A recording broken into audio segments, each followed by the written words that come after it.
তো hello everyone, আজকে বানাচ্ছি হচ্ছে এগ বিরিয়ানি। হ্যাঁ, শুনতে অবাক লাগছে, তো তাও তোমরা দেখতে থাকো। ঠিক যেমন দেখতে সুন্দর সেরকম টেস্টি হবে। আমি চেষ্টা করব তোমাদেরকে সবকটা বিরিয়ানি শেয়ার করার, ইউনিক কিছু বিরিয়ানি। তো ফার্স্টেই আলুটা ফ্রাই করে নিলাম, আর চালটা অবশ্যই 1 ঘন্টা মতো ভিজিয়ে রাখবে। আমার কাছে বেশি টাইম ছিল না, যদিও আমি 1/2 ঘন্টা ভিজিয়ে রেখেছিলাম।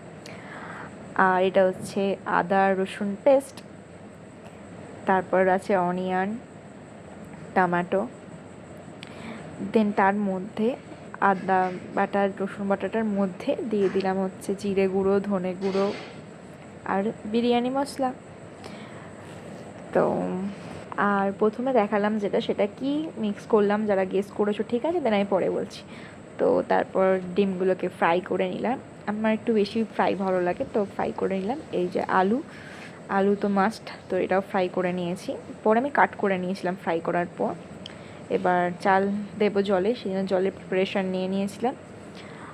আর এদিকে বেরেস্তা করার জন্য পেঁয়াজগুলোকে লাল লাল করে ভাজতে হবে, তো সেটাই করছিলাম।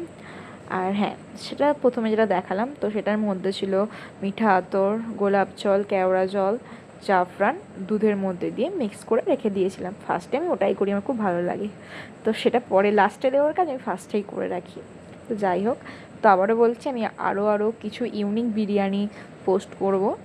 তো তোমরা অবশ্যই ট্রাই করে আমাকে জানাবে কীরকম লাগলো তোমাদের এই রেসিপিটা। আর যারা আগের রেসিপি দেখোনি তারা চেক করে নিও। আর ভালো লাগলে অবশ্যই like, comment, share and subscribe করতে ভুলবে না। এরকম ভিডিও আরও দেখতে চাইলে অবশ্যই বেল আইকনটা ক্লিক করে দিও, যাতে তোমাদের কাছে অবশ্যই আগে নোটিফিকেশান চলে যায়। তো এরপর সেই কড়াতেই দিয়ে দিতে হবে আদা রসুন বাটার মিক্সচারটা। তো তারপরে সেটা দিয়ে কিছুক্ষণ নাড়াচাড়া করতে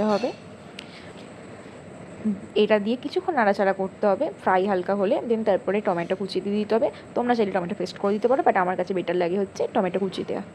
তোমাদের যেটা বেটার লাগে করবে, কিন্তু আমার মনে হয় একবার আমার টাইপ করেই ট্রাই করে দেখতে পারো। এটা কিন্তু পুরো আমার করা রেসিপি, আমি কোথাও মানে যে দেখে করছি এরকম না। তো তাই তোমাদের এত করে বলছি, অবশ্যই ট্রাই করো। এরপর তোমরা যদি কোনো রেসিপি দেখতে চাও, সেটাও আমাকে কমেন্ট করে বলো, আমি অবশ্যই চেষ্টা করবো সেটা করে তোমাদেরকে তাড়াতাড়ি দেওয়ার চেষ্টা করবো, মিনস তাড়াতাড়ি শেয়ার করার। মাঝে মাঝে করা হয়, বাট শেয়ার করা হয় না, ভিডিও করা হয় না।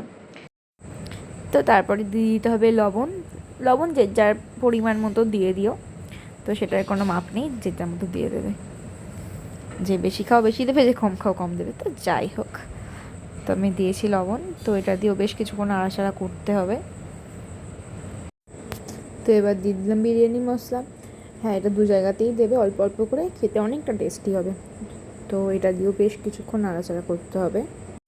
এই যে এবার হচ্ছে টক দইতে লঙ্কা গুঁড়ো মিক্স করে দিয়েছি। তার এর মধ্যে কাশ্মীরি লঙ্কা গুঁড়োও দেয়, নর্মাল যে লঙ্কা গুঁড়ো হয় সেটাও দেয়।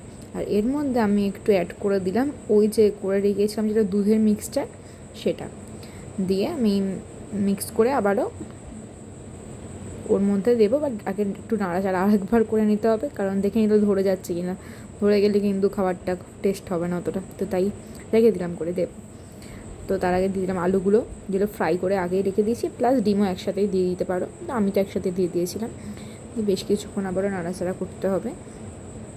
উপর থেকে ছড়িয়ে দিতে হবে আগে থেকে ভাজা রাখা বেরেস্তাগুলো। কিছুটা, বেশিটা সবটা দেওয়ার দরকার নেই, একটু রেখে দিতে হবে, কারণ শেষে লেয়ারে তো দিতে হবে। তো তাই তো আবারও দিয়ে দিলাম। এটা হচ্ছে বিরিয়ানি মশলা, যেটা হচ্ছে আমার করা, আগেগুলো ছিল যে কেনা, এটা হচ্ছে আমার করা বিরিয়ানি মশলা। তোমরা যদি বিরিয়ানি মশলা রেসিপি জানতে চাও অবশ্যই বলো, আমি শর্টসে দিয়ে দেবো। আমার মনে হয় দোকানের থেকে বাড়িতে করা বিরিয়ানি মশলা দিলে খাবারটা খেতে অনেক ভালো হয়। তো সেদিন বিরিয়ানি মশলাটা আমার শেষ হয়ে এসেছিলো, অল্পই ছিল, সেই জন্য আমি দোকানে কিনে এনে ইউজ করেছিলাম, নয়তো আমি খুব একটা করি না, নিজের করাটাই দিই। তো তোমরা চাইলে তাই করতে পারো। বেশ কিছুক্ষণ কষাতে হবে এটা।